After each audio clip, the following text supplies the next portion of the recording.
फरमाते हैं कि मैं ना मजदूर लेने गया, बगदाद के चौक में मजदूर बैठे होते थे, तो मेरी उन मजदूरों में से ना एक नौजवान बच्चे पे नज़र पड़ी। बड़ा कमज़ोर सा वजूद था, लेकिन चेहरे पर इबादत का निशान था। माथा बताता था कि नमाज का बड़ा ख्याल रखता है। मैं उसके करीब गया। चेहरे भी बड़ा कुछ बताते हैं ना, चेहरों में भी बड़ी रानाई होती है। फरमाते हैं मैं करीब गया, मैंने उसको कहा बेटे मजदूरी करोगे? तो कहने लगा मजदूरों में बैठा हूँ तो हुजूर मजदूरी के लिए ही तो बैठा हूँ। तो मैंने कहा कि चलो फिर। कहने लगा नहीं मेरी कुछ शर्तें। मैंने कहा बताओ? कहने लगा पहली शर्त यह है कि लोग 4 दिनार दिहाड़ी लेते हैं, मैं 3 दिनार लूँगा। मैंने कहा यार भाई तो बड़ी बेहतरीन है, बाकी भी इस तरह की रख ले। उसने कहा हुजूर दूसरी शर्त यह है कि मैं आपकी मुकम्मल बात मानूंगा, लेकिन जब अजान हो जाएगी फिर आपकी नहीं सुनूंगा। तीसरी बात उसने ये की कि हुजूर मैं आपके घर में काम करूंगा पर आपके किसी सवाल का जवाब नहीं दूंगा। कहते मैंने कहा यार तू बड़ा अजीब है, शर्तें तो मालिकों की होती हैं। कहने लगा जी बहरहाल मैं शर्तें लगा के जाता हूँ। फरमाते मैं उसे घर ले आया, काम मैंने उसको बताया, तो जो काम मजदूर सारे दिन में करता है ना उसने 2 घंटे में ही कर दिया। हमारे मजदूर सिगरेट पीने में भी तो आधा घंटा लगाते हैं, वो चाय पीने जाएं तो पौना घंटा वहाँ। उनको भी तो दयानतदारी करनी चाहिए कि नहीं करनी चाहिए? ने मुआहदा किया है ना जी, तो पूरा उतरना चाहिए ना। कहते 2 घंटे में। अब काम जब बंदा शुरू कराता है तो काम और निकल आता है। कहते काम मैंने उसको और बता दिया, वो करने लगा। उसने मिट्टी निकाल के रखी थी बाहर रास्ते में, तो अजान हो गई जोर की। उसने वहीं कुदाल छोड़ी कही और चलने लगा। तो मेरा बेटा कहने लगा इसको जरा बराबर कर दो। कहने लगे चुप कर जा, तेरे बाप से बात हुई थी, जब अजान होती है तो मैं किसी और की नहीं सुनता, सिर्फ अल्लाह रसूल की सुनता हूँ। कहते हो मस्जिद चला गया, नमाज पढ़ के आया तो दोपहर का वक्त था। मेरी बीबी कहने लगी इसको को खाना खा ले। कहते हमने कहा खाना खा लो, तो कहने लगा मैंने रोज़ा रखा, रमज़ान भी नहीं था, नफली रोज़ा रखा। फरमाते हैं शाम हुई, मैंने 3 दिनार दिए। तो मैंने कहा तेरा नाम क्या है? कहने लगा मैंने आपसे कहा था मैं किसी सवाल का जवाब नहीं दूंगा। वो चला गया। अगले दिन मैं फिर लेने गया उसे, काम कुछ और निकल आए। तो लोगों ने बताया वो सिर्फ हफ्ते वाले दिन आता है।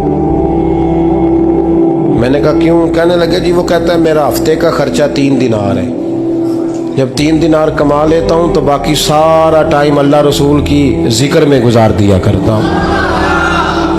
फरमाते हैं जी अगले हफ्ते मैं फिर लेने गया। मैंने पूरा हफ्ता इंतजार किया कि काम उसी से कराना है। मैं जब गया तो मैंने कहा चलो। कहने लगा मेरी शर्तें याद है ना? और मैंने कहा याद है भाई, साथ चल। फरमाते हैं काम कराया, 2-3 हफ्ते वो आता रहा। एक हफ्ते में गया तो लोगों ने कहा हुजूर आज नहीं आया। क्यों? कहने लगे बीमार हो गए। कहाँ घर है? कहने लगे बगदाद के कब्रिस्तान के पीछे जो कच्ची आबादी है उसमें रहता है। फरमाते मैं गया, दरवाजे पे दस्तक दी तो कहने लगा हुजूर आप हैं? दरवाज़ा खोला है, आ जाइए। फरमाते हैं मैं अंदर गया तो मैंने कहा तुम्हें कैसे पता चला मैं आया हूँ? कहने लगा हुजूर अल्लाह वाले हो, आप नहीं आना था, वरना अमीर तो गरीबों का पता लेने कोई नहीं आते। कहते मैं करीब गया तो कहने लगा मैं आपका इंतज़ार कर रहा था, तेज़ बुखार है, तप रहा। जेब से कुछ पैसे निकाले, कहने लगा ये पैसे रख लें। एक अंगूठी निकाली, कहने लगा हुजूर आज रात को मेरा इंतकाल हो जाएगा, इन पैसों का कफन खरीद के सुबह जनाजा पढ़ के मुझे दफन कर देना, और जब दफन करो तो ये अंगूठी लेके असर के बाद हारून रशीद के पास जाना। आप उसे कहना मैंने मिलना है, पर वो आपको टाइम नहीं देगा। आप उसको आवाज़ दीजिएगा कि तेरी एक अमानत है मेरे पास, फिर वो आपसे मिलेगा तो अंगूठी दे दें, फिर आप मेरी तरफ से फारिग हैं। हज़रत फरमाने लगे तेरा नाम? और कहने लगा हुजूर वक़्त थोड़ा है, आज रात मैंने जाना है, बड़ी लंबी माफ़ी मांगनी है रब करीम से, अगर मुनासिब समझे तो मुझे अपने रब से तन्हाई कर दे। फरमाते हैं मैं आ गया, पर उसकी बातों ने मुझे सारी रात सोने नहीं दिया। फरमाते हैं सुबह बड़ी मुश्किल से सूरज निकला, मैं गया दरवाजे पे हाथ रखा तो दरवाज़ा खुला हुआ था। अंदर दाखिल हुआ तो खुशबुएं मेरा इस्तकबाल कर रही थी। जब चेहरे से कपड़ा हटाया तो उसका तो इंतकाल हो चुका। इंतकाल हो चुका है, ऐसे है जैसे किसी का दीदार करके सोया। कहते मैं तो 2 आदमी ले गया था जनाजे पे, पर पता नहीं दुनिया किधर किधर से आई, कहां कहां से। अखां जदों मीटियां जमाना मैनू रोवेगा, अपना ते अपना बेगाना मैनू रोवेगा। फरमाते हैं मैं तो 2 बंदे ले गया था, पर पता नहीं मखलूक कहां कहां से आई। जनाजा पड़ा, दफन किया। हारून रशीद के पास में असर के बाद गया, मैंने बुलाना चाहा पर बादशाह था, मेरी तरफ देखा ही नहीं। मैंने उसको कहा तेरी एक अमानत मेरे पास है।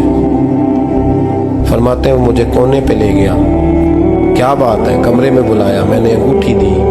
हारून रशीद तो चीखे मारने लगा, कहने लगा अंगूठी वाला कहाँ है? मैंने कहा वो तो इंतकाल कर गया। कहने लगा मुझे कब्र पे ले चल। कहते मैं कब्र पे लाया तो वो लेट गया, तड़प के रोने लगा।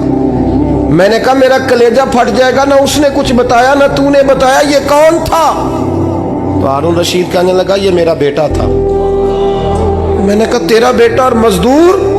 कहने लगा हुजूर ये हजरत दाऊद ताई के पास बैठा करता था, उनका मुरीद था, मुझे रोज कहता था अब्बा तूने बड़ी दुनिया इकट्ठी कर ली है, मरते वक्त तुझसे टांगे समेटी नहीं जाएंगी, इतना हिसाब नहीं तू दे सकेगा। मैं इसको समझा देता, इसकी अम्मा समझा देती। ये रोज हमें कहता छोड़ दो, आ जाओ अल्लाह रसूल की बारगाह में झुक जाएं। हम समझ। एक दिन ये चला गया, कहने लगा फिर तुम्हारा रास्ता और है और मेरा रास्ता और है। ये सोने की अंगूठी गलती से इसके पास रह गई, गलती से हीरे की अंगूठी चली गई। कहने लगा देखो मेरे बेटे ने आज वो भी वापस कर दी है। फिर तड़प के कहने लगा हारून रशीद था तो ये मेरा बेटा, पर मेरा मुर्शद निकला, मेरा पीर निकला। भाई जिंदगी तो बड़ी थोड़ी है ना। बाबा साहब ने कहा था उठ फरीदा सुत्या, और दाढ़ी आ गया पूर, अग्गा नेड़े आ गया, पिछा रह गया दूर। उठ फरीदा सुत्या, खलकत वेखन जा, मते कोई मिल जाई बख्शिया ते तू ही बख्शिया जा। उठ फरीदा सुत्या, झाड़ू दे मसीत, तू सुते रब जागदा, तेरी डाढ़े नाल परीत। मेरा रब हमें भी अपनी बारगाह में कबूल फरमा।